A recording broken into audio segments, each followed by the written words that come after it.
All right, welcome in, guys. Farzine Vasugian here with you for another episode of the Chiefs Zone podcast. Back-to-back days, going back-to-back, just like the Kansas City Chiefs when it comes to Super Bowls. Yes, second day in a row, we are doing an episode of the Chiefs Zone podcast, as there is some breaking news out there, as you see in the title of the podcast. If you're listening on Apple, Spotify, Stitcher, wherever it may be, or if you're watching live on Facebook and YouTube, you see the title. The Kansas City Chiefs have signed punter Matt Araiza, former Bills punter. And there's a lot to unfold here. Why did the Chiefs go this route? What happened with Tommy Townsend? What are the Chiefs getting in Matt Araiza? And why should Chiefs fans be excited about this? Because I'm very excited about this, and I'm sure a lot of you guys are as well. And I will answer all of those questions on this episode tonight. Not going to be a very long episode. Going to keep this fairly short. For those, again, listening to the podcast version, I'm sure you guys already see the length of this podcast. Not going to be very long. We just did a podcast last night discussing free agency and the draft. So if you haven't checked that out already, I encourage you guys to go do so. And obviously, it's also available on Facebook and YouTube if you want to check out the video version of that.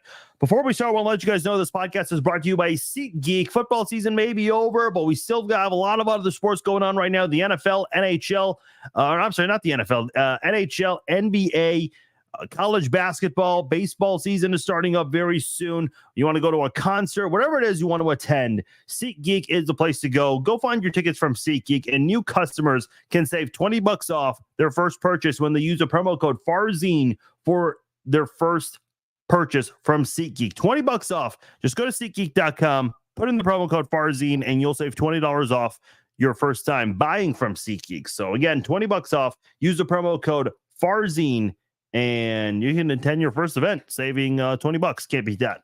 All right, let's get right into it. I see a lot of you guys coming into the live stream. A lot of people are very excited tonight. I know a lot of people may be upset, maybe down that Tommy Townsend is moving on and very likely not coming back to Kansas City. So let's start there. What happened? Why is Tommy Townsend not coming back to Kansas City? I think this year he took a bit of a step back. But still was a very good punter overall in general. So what happened? Why exactly are the Chiefs choosing to move on from Tommy Townsend? In early August during training camp, he hired Drew Rosenhaus. And if you follow football very closely, you know who Drew Rosenhaus is. He is a super agent, a mega agent, one of the big name agents in the NFL and in all of sports, really. And he's a guy, Rosenhaus that is, who always finds a way to get his top tier clients top dollar for their contracts. And let's be realistic here. I don't care if you're the best team in the NFL or the worst team in the NFL. No punter is worth paying top dollar to. Now, I will say this. Tommy Townsend, I think, had a phenomenal year with the field goal operations. If you guys remember, roughly 15 months ago, Dustin Colquitt called out Tommy Townsend publicly and even went on, local radio podcasts and kind of lashed out at him, pretty much threw him under the bus, sharing some stories about Townsend's rookie year and whatnot and several other things. But it was a really big deal. Some people pointed towards the fact that Butker had been missing so many field goals because the holds are not being are not happening properly. That was in late 2022. Now, when you look at the Chiefs this year, Harrison Butker, when you look at field goals and PATs, Butker only missed 2 field goals. One against the Patriots, probably deflated football there, as it was reported, and then one on Christmas against the Raiders. So that's all Harrison Butker missed this year. And you got to give a lot of credit to Butker for what he's done all year. Obviously had the longest field goal in Super Bowl history, 57 yards, breaking that record 30 minutes after it was broken in the same game. And Winchester, the long snapper, deserves a lot of credit. Tommy Townsend, with his holds, his placement, deserves a lot of credit for that as well. But I think ultimately people want to know what happened. Why is it that Townsend was unable to come back here. Was there any effort? Because this was pretty quick. I mean, the Chiefs won the Super Bowl less than 2 weeks ago, and we're already seeing a replacement pretty quickly here. Well, first of all, Matt Araiza was available because he was released a long time ago in August of 2022, and I'll get into that later on because I'm sure a lot of people may have questions. What exactly happened with Araiza with the rape allegation? And I'll get into that shortly. But in general, I am sure the Chiefs had a discussion with Tommy Townsend, Andrew Rosenhaus, and it just seemed like they weren't getting anywhere. And I think the Chiefs realized they weren't going to re-sign Tommy Townsend. It wasn't going to happen. And they knew that there might be another team out there that would be targeting Matt Araiza, especially now that he's been cleared of those allegations. And again, I'll touch on that real soon. So the Chiefs, Brett Veach, I think, did a good job here, realizing that bringing back Townsend was going to be an uphill battle. So he quickly went over to the free agent market and got Matt Araiza. Yes, it sucks because, Townsend was a fan favorite. Obviously, his hairstyle stuck out, but that wasn't the only thing that made him a fan favorite. He was really good at what he did. Obviously, in these parades and celebrations, Townsend is obviously he sticks out a little more than some of the other players, not named Travis Kelce. But, listen, Townsend is not the first fan favorite to move on from Kansas City. You saw Tyrann Mathieu, huge fan favorite in Kansas City. I consider him the best free agent acquisition in Chiefs history, up there, of course, with Montana. I can't recall, was Montana traded or signed? I can't recall, but obviously Priest Holmes, another one there. But at the end of the day, you won a Super Bowl with Tyrann Mathieu with the Honey Badger. So, but Tyreek Hill, it was almost 2 years ago where the Chiefs traded Tyreek Hill, and everyone in Kansas City was upset about this, sad, confused, frustrated, not really sure what to think. And look what happened. The Chiefs found a way to continue winning football. Even a guy like Chad Henne, he only played a few games for Kansas City, but his contributions in the postseason were awesome. And when he retired, a lot of Chiefs fans were, mixed emotions to see him retire, but obviously not losing any sleep because he is a backup quarterback. But, when you lose a guy like Tyreek Hill, you kind of wonder what is next for your franchise. And listen, I'm already seeing people in the chat talk about L'Jarius Sneed. Could a guy like him possibly, leave Kansas City after this season? That remains to be seen right now. I'm sure the Chiefs are, listen, part of the reason why the Chiefs are not choosing to re-sign Tommy Townsend is because he's going to cost a lot of money. His agent is going to demand a lot. And you have far more pressing matters right now. You got to figure out the wide receivers. Well, first off, let's back up a bit. You got to find a way to keep Chris Jones and L'Jarius Sneed. So, and the Chiefs have already done their part in making the option be available for them to tag Chris Jones if needed. And I think by letting Tommy Townsend walk and getting Matt Araiza, who is a very good punter, and I'll get into that shortly, but is a very good punter. And because of his situation, he's not in position to demand a lot of money. So this is a very good signing for Kansas City. So the Chiefs letting Townsend walk is a sign that, it's unfortunate, but we gotta do other things right now instead of keeping Townsend. And priority number one, keep Chris Jones and L'Jarius Sneed before free agency starts, because those guys are going to be targeted by a lot of teams. Listen, I don't care if you have the best secondary in the NFL, that team should still be calling a guy like L'Jarius Sneed, because you can never have enough defensive backs in the NFL. I know someone was mentioning, well, the Chiefs do have a lot of young cornerbacks. They drafted 4 of them in 2022. Yeah, they did. But in a pass-heavy league, having too many defensive backs is never a bad thing, especially while McDuffie is still on a rookie deal. You can still get more from a guy like L'Jarius Sneed. But, listen, it is the business of the NFL. It's not something players like. It's not something even GMs like. But it is the way the sport works sometimes. I called it back in August the 3rd. I said, look, Tommy Townsend, hiring Drew Rosenhaus as his new agent, it is going to be the end of Tommy Townsend, essentially. After the Chiefs win Super Bowl 58, I worded it exactly like that. I said the Chiefs would win Super Bowl 58 and Tommy Townsend would move on and the Chiefs would probably look for a new punter, and that's exactly what happened. So little pat on the back for me there. Yes. Listen, the football is not going to spike itself. Someone's got to do it. So at the end of the day, you had to do what you had to do. And the Chiefs were able to save some money and got a punter on a cheaper deal. Let's talk about Matt Araiza now, because if you don't know much about Matt Araiza in terms of on the field, boy, the Chiefs got a steal in this one. So he is nicknamed the punt god. Literally, he is the punt god. Was drafted in the 6th round of the 2022 NFL draft by the Buffalo Bills. So a very young guy, turns 24 this May. So, still has his best football left to play. Has yet to play a regular season game. Was let go during the preseason his rookie year when he was accused of being part of a gang rape incident at his alma mater at San Diego State. Araiza denied these allegations. In fact, his attorney went as far as to call it a money grab. And the Buffalo Bills at the time were dealing with massive backlash and didn't really know what to do with Araiza, so they chose to release him. Listen, it was 2022 at the time.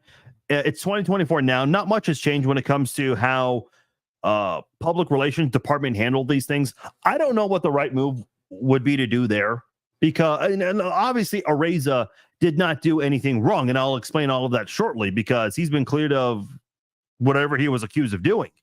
But we are in a world today where PR matters. PR matters far more than it did 15, 20 years ago in sports, politics, whatever the case may be. Look, I don't know. I mean, if you're Buffalo, did you do the right thing? Obviously, Araiza got screwed over in all of this, but if you're Buffalo from a PR standpoint, I don't know what the right move is. I really don't. I know a lot of people might criticize the Buffalo Bills and say that they were completely wrong and they jumped to conclusions, which is true. But you got to look after yourself in these situations. As bad as it sounds against Araiza, it's like, man, Buffalo was getting all of these, essentially all this bad coverage that they drafted a rapist. Not that that's what happened, according to, the details that have come out. But, man, at the end of the day, it's just, I don't know how you handle that kind of thing. Listen, working in PR for a major corporation such as an NFL team, not easy. Not easy. I would rather be a PR person for an NFL team than a politician, because whenever a politician says or does something wrong, boy, the amount of damage control you have to do from that to make sure you don't lose votes is just, it's very critical. You have to form the perfect game plan to make sure that politician that you're essentially helping represent can come out of it in a good way, which is never easy to do. But that's what the Buffalo Bills chose to do. It was a very long 18-month legal battle here, but there was video evidence provided. And in all of the video evidence that was provided, Matt Araiza was not seen going into the dorm room of at the time, a 17-year-old girl who claimed to have been gang raped, which is very unfortunate.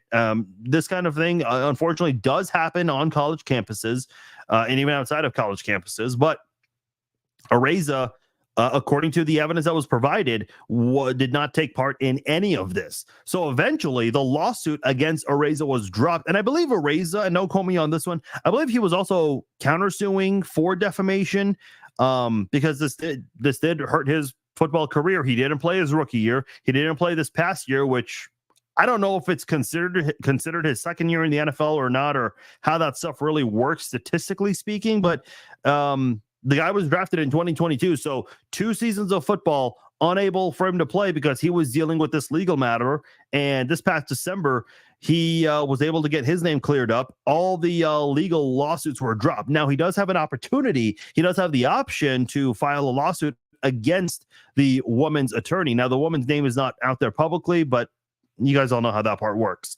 So I don't know what he wants to do there. But as far as, the purposes of him being a Kansas City Chief, he is, there's no evidence of him doing anything wrong. No wrongdoing, which sucks because we mentioned Tyreek Hill earlier. Something similar happened with him where, he was accused of abusing his own child, and a lot of evidence came out that was not the case at all. So, unfortunately, these things do happen to athletes, non-athletes. It's very common, unfortunately, more than I think we'd like to admit in our society. But nonetheless, the Chiefs have signed Matt Araiza on a much cheaper deal and could be getting a massive steal here with a free agent signing here. Why is he the punt god? What are the Chiefs getting in Matt Araiza, for those of you who don't know? Someone who can punt the football very, very, very far. I'm just going to say this right now. I listen, the Chiefs are in the midst of attempting a three-peat here, and obviously they need to have a very good offseason to be able to accomplish that. And this is not something I should say about a team that's looking to three-peat, but I'm actually very excited to see the Chiefs punt the football this year. I really am. Dustin Colquitt, he was, jokingly, but also seriously labeled as the MVP several years ago, if you guys recall those years. In 08, 09, that era of Chiefs football. Matt Araiza, he seriously could finish his career as the best punter in NFL history. He could be considered the best punter to ever play for the Chiefs and whoever else he ends up playing for in his career. Why is he the punt god? How far can he punt the football? Literally can punt it more than 80 yards. Yes, 80 yards, not 18, which would be a terrible punt. AT, 80. That's how far he can punt the football. In the one preseason game he played for the Buffalo Bills against the Indianapolis Colts, he had an 82-yard punt. Yes, 82 yards. And by the way, go look up Matt Araiza highlights on YouTube.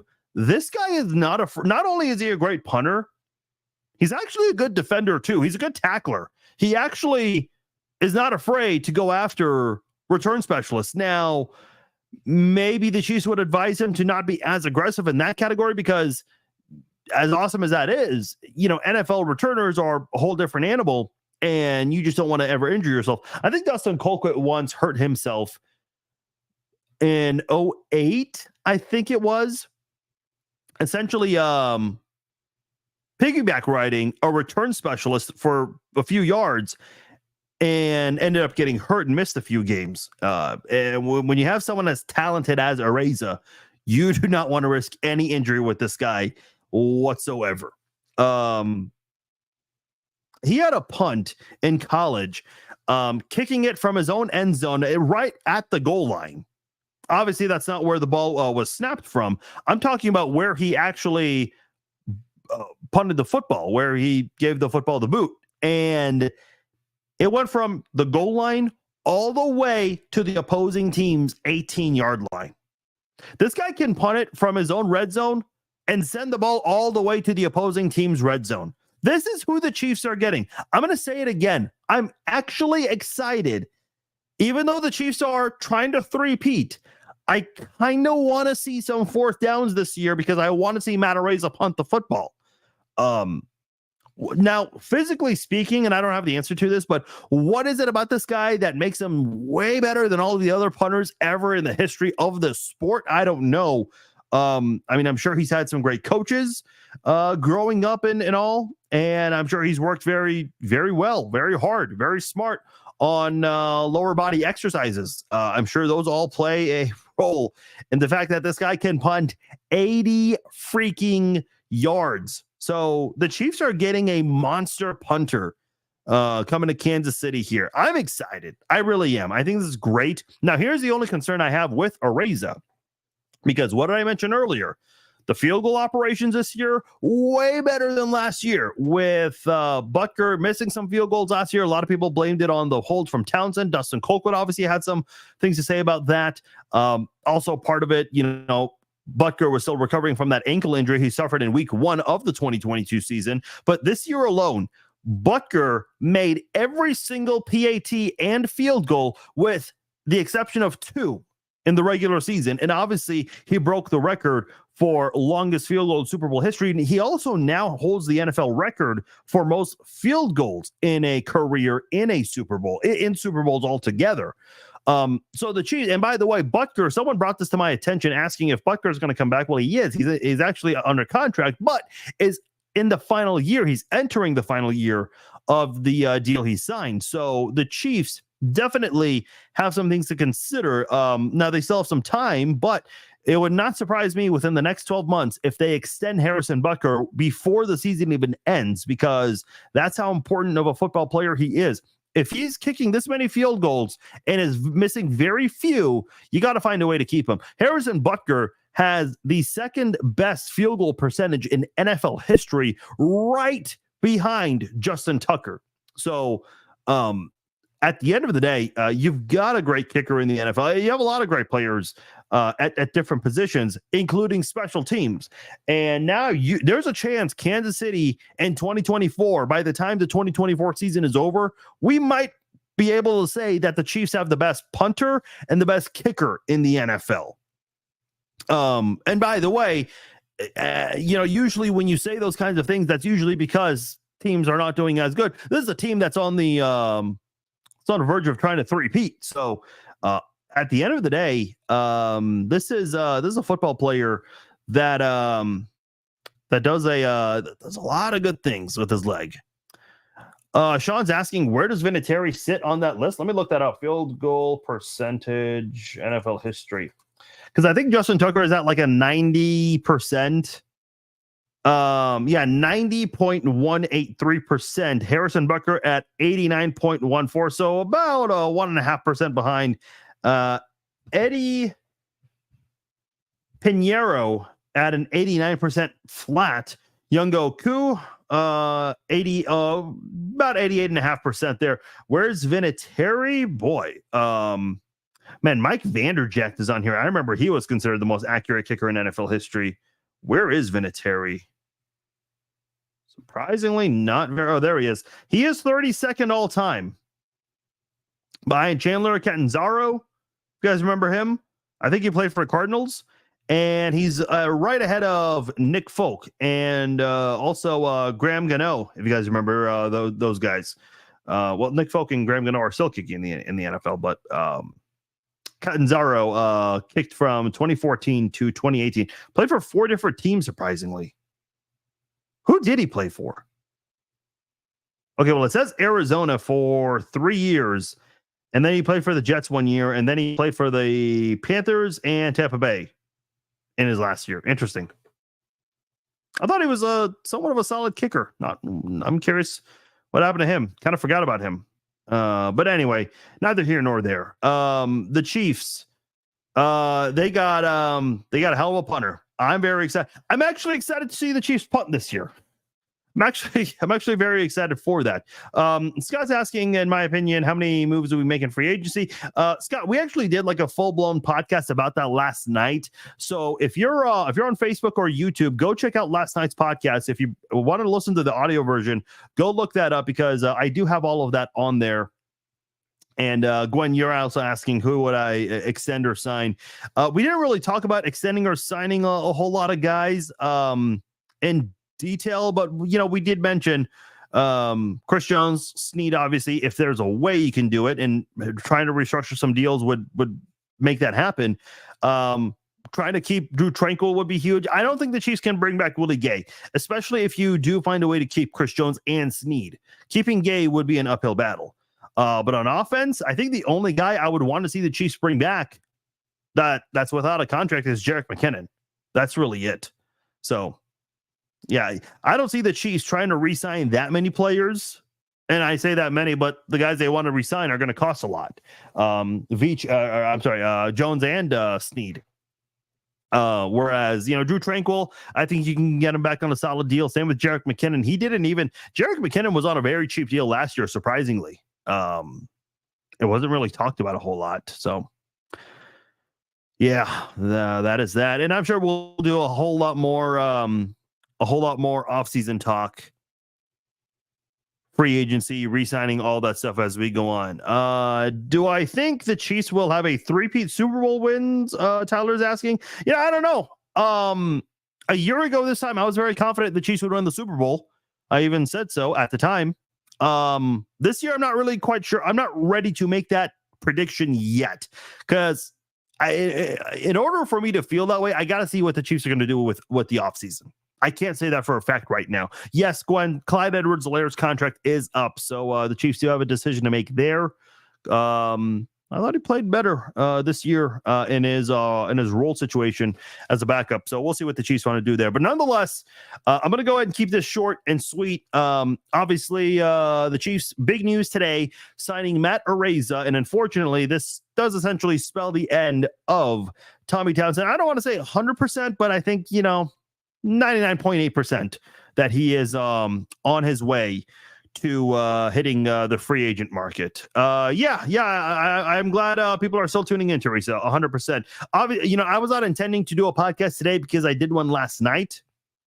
But with this breaking news, I definitely had to chime in for this one. Hey, if you guys have questions, anything you want to get into, ask it tomorrow. I'll be back in exactly 24 hours for our Red Friday live chat Friday night exclusively on Facebook and YouTube. The giveaway ends tomorrow at 8. I'm giving away 2 Super Bowl hats, one on Instagram, one on X. So go on there, check my pin post, and see what you got to do to enter for a chance to win, rather. Very, very simple rules nonetheless. So check all of that out. All right, guys, I'm going to go ahead and end things right now. My name is Farzin Vasugian. Thank you for taking the time to download and listen to this episode of the Chiefs On Podcast. For all of you who watched live, thank you to you guys who tuned in and interacted in the chat for this episode. All right, guys, enjoy the rest of your Thursday. I am out. Take care.